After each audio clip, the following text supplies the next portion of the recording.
Olá, hoje aqui no Política em Dados a gente vai receber o Marcelo Alves, que é doutorando em comunicação, e lançou um livro, que saiu agora esse ano, né, Marcelo? Agora esse mês, chamado Vai Pra Cuba, a gênese das redes de direita no Facebook.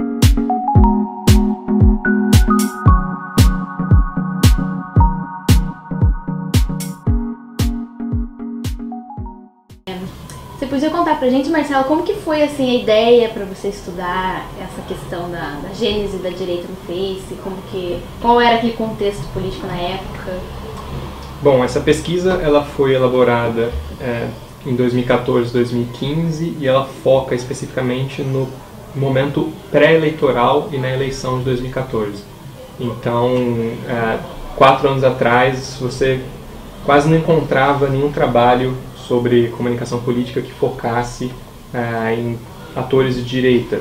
Você tinha ainda um crescimento e estudos muito grandes sobre junho de 2013, então estava naquele contexto muito otimista com o poder das redes de levar as pessoas para a rua, aquela discussão em torno da mobilização espontânea das pessoas, de irem às ruas a partir de convocação das redes, e a direita estava completamente fora do radar.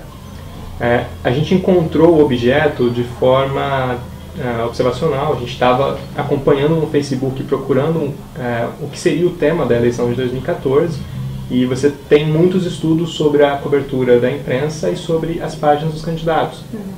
E eu queria compreender alguma coisa diferente daquilo. Durante ali entre março, abril, maio, que a gente estava observando o Facebook especificamente, a gente percebeu uma coisa muito fora da curva. Teve o crescimento de uma página que chamava TV Revolta, que ela tinha em torno de 1 milhão, mais ou menos, em março, de seguidores, e ela passou para 2,5 milhões em um mês, e depois cresceu mais 1 milhão, chegou a quase 3 milhões e 600 mil seguidores. Antes da eleição, isso ali em maio de 2014. Naquele momento, a página ainda era maior do que a página do Aécio Neves da Dilma Rousseff, ou seja, era uma página que postava memes, gatinhos, eventualmente uma coisa ou outra de política, um pouco antipolítica, e que cresceu do nada, ficou maior que as páginas dos candidatos, e começou a postar conteúdo sistematicamente contra o PT. Então ela atacava muito o PT, o Lula, a Dilma, isso ainda bastante antes da eleição. E aí eu me pus a questão, será que como a TV Revolta há outras páginas, assim, páginas que a gente não sabe exatamente quem que é o dono, quem está financiando, quais são as ligações com a campanha oficial, com a campanha eleitoral que é vinculada ao TSE, e aí a gente começou a mapear o Facebook. Então, esse foi o contexto que deu início ao começo da pesquisa. E naquele contexto, eu lembro que havia toda uma discussão mais forte dessa polarização PT e PSDB. E um dos resultados do seu livro mostra que é um pouco diferente. Você já identifica ali, não existia somente o conteúdo. Não quer dizer que o antipetismo era PSDBista, não é um dos seus resultados, pelo que eu vi.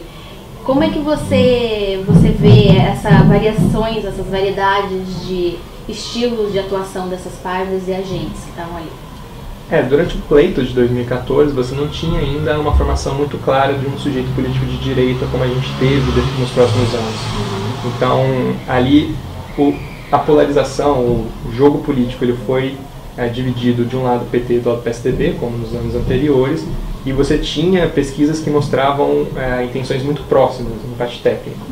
Então, no contexto de voto útil, não tinha como você formar ali antes da eleição ou durante o mês de outubro uma saída à direita, porque o candidato era o Aécio Neves. Então, a rede de direita que se formava naquele momento, ela estava de alguma forma muito em torno do Aécio Neves e fazendo campanha para o Aécio Neves. Só que não era uma campanha completamente aberta em defesa do PSDB ou das ideias do Aécio. Era uma campanha muito mais de negação, de oposição ao PT. Então era uma campanha que se apresentava de forma hostil ao PT, muito mais que em defesa do Aécio Neves.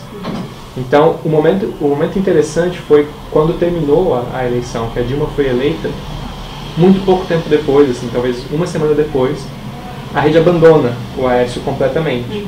E ela abandona a partir do seu influenciador central, que foi o Olavo de Carvalho, que deu sinal para abandonar.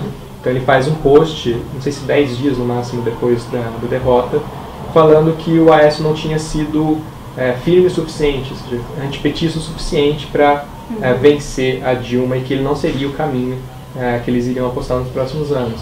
Então, logo ali de saída, depois da eleição, há um racha nessa rede.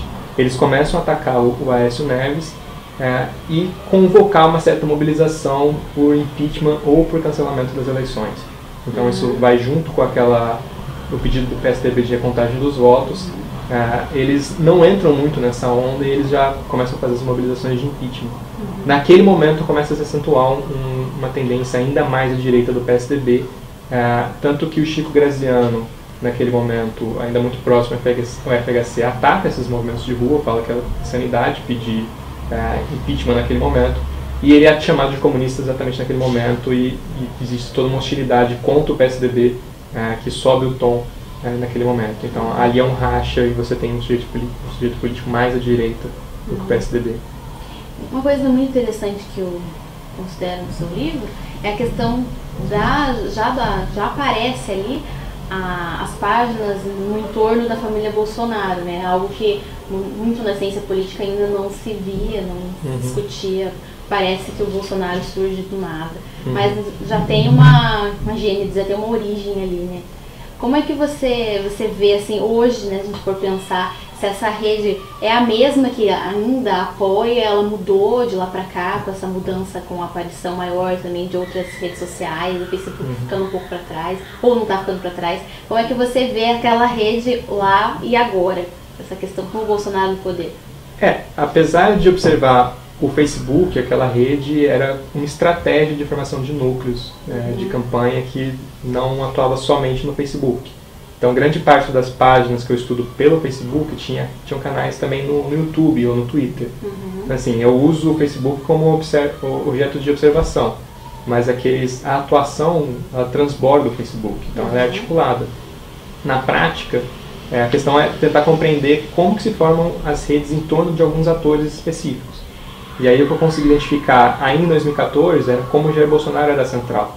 Então, quando eu fiz a análise de redes sociais, tinham 3 personagens políticos que se destacavam. O primeiro era o Aécio Neves, o que era muito óbvio por causa da eleição. O segundo era o Olavo de Carvalho, que era o mentor, o influenciador, era quem colocava todas as teses que iam ser argumentadas em outras páginas depois. E o terceiro era o Bolsonaro. E aí, naquele momento, o Bolsonaro ainda surgia como uma figura completamente caricata, fora do... que ninguém, de fato, acreditava que viraria um líder político. E ele foi construído a partir de 2014. Então, aí em 2015, que essas redes, e principalmente o Olavo de Carvalho, o Bolsonaro, a família Bolsonaro, começam a se articular para construir a candidatura dele em 2018. Então, a hashtag Bolsonaro 2018, ou Mito 2018, ela surge já no final, no rescaldo de 2014. Já é naquela época, então já Naquela tinha. época já Mas tinha. ela já era expressiva ou Já era muito meio... expressiva, não era pouco expressiva. Em 2014 ela já estava começando a tomar corpo, ele já era muito saudado nas redes e eles começaram a construir o projeto em 2014. Então, depois de 2014, você tem todo um processo de impeachment, outras turbulências políticas que começam a fazer com que a rede tome corpo, e em 2018 ela começa a desmanchar. Então, agora, na virada de 2018 para 2019, você começa a perceber as principais cisões. Porque uma das coisas que eu argumento no livro é que você não conseguia construir uma identidade coletiva ali que juntasse todos aqueles atores para além do antipetismo. Sim, agora que eles estão no poder, o que eles vão fazer? Exatamente. Então era mais fácil você construir uma chave ali para eles atuarem pelo antipetismo, unindo pessoas que são completamente diferentes, movimentos diferentes, ideias, mas que se desmancha depois. Então, quando acontece a eleição do Bolsonaro, que eles precisam de fato propor pautas, não ser contra as pautas, eles começam a desmanchar. Então você vê hoje o MBL sendo completamente destacado da rede bolsonarista. Então isso foi muito pronunciado depois de 2018. Mas até lá, até a eleição do Bolsonaro, eles estavam muito unidos dentro do projeto. Interessante. E pensando um pouco assim sobre os principais atores, você chegou a entrevistar alguns deles, né? Algumas pessoas que gerenciavam as páginas. Eu fiz mais coletas de dados amplas do Facebook. Eu cheguei a conversar com um ou outro, mas eu nem coloquei muito na pesquisa, porque eu tinha muita dificuldade de abordar os saber gestores das quem páginas. era, né? Acho que é uma questão que todo mundo fica pensando, quem são essas pessoas que estão por trás dessas páginas? Sim, assim, eu conversei com 2 ou 3, eu não coloquei na pesquisa final, mas assim, 2 que eu conversei, tinham um 18, outro 19 anos, e ensinaram com qualquer coisa de escola, colégio, e faziam por brincadeira. Então, assim, acho que um era de Minas Gerais, São Paulo. E você consegue pensar, e como é difícil chegar às pessoas, mas imaginar se existe um perfil, se é geralmente esse perfil jovem, ou quem está por trás, quem resolveu criar essas páginas? Assim, eu diria, aí mais um chute, porque de fato há muito poucos dados para dizer com certeza, mas dois perfis. Um perfil muito mais de jovens, que isso eu consegui observar, de garotos mesmo que querem participar da campanha, tem aquela coisa de já saber mexer e criar memes e postam vídeos e fazem de forma orgânica. Um segundo perfil que a gente percebeu foi de empresas, de agências de publicidade que de alguma forma contratam e operacionalizam para a produção de conteúdo coordenado. Você tinha padrões de artes muito bem definidos e muito bem feitos em algumas páginas, rotinas de produção bem organizadas. Era possível perceber, não tinha tanta transparência no Facebook quanto aos ads, aos impulsionamentos como tinha em 2018. Mas era possível perceber crescimento completamente fora do normal das páginas, que eram feitos em pequenos espaços de tempo antes da eleição, e depois da eleição até elas perdiam engajamento. Então tinha esse outro perfil mais de AstroTurf, mais de campanha não oficializada, ou seja, ela não está registrada no TSE, mas está claramente fazendo campanha para um dos candidatos. E, em geral, essa campanha é completamente anônima. Você não sabe quem são os gestores da página no Facebook, quem produz aquele conteúdo, quem é responsável. Só pra gente finalizar, né? A conversa foi ótima. Você consegue ver, assim, daqui pra frente a sua pesquisa, como que vai ser? Se você vai desdobrar ela em algum caminho? Esse é o resultado da pesquisa de dissertação de mestrado. Eu defendi em 2016. E o livro ele trata sobre o momento de formação em 2014, então ele está bastante focado na eleição e nos eventos que aconteceram em outubro, novembro e dezembro de 2014, tentando dar conta daqueles movimentos de impeachment ainda incipientes. O que eu estou fazendo na tese agora é um período muito mais amplo, então eu estou estudando um estudo longitudinal de 2013 a 2018, que eu acompanho de forma comparativa a esquerda, o centro e a direita. Então, assim, é um estudo muito mais amplo para tentar compreender como que existe, ou como se comportam os fluxos de informação política durante todo esse período entre 2013 e 2018. Porque quando você dá um retrato só em 2014, você perde conta de completamente como foi o desdobramento depois. Então, comparar 2014 com 2018 é fundamental. Uma das coisas que eu tenho visto, que eu estou achando e desenvolvendo agora, é como 2013 já estava completamente tomado pela direita. O ambiente do Facebook já estava dominado pela direita em 2013.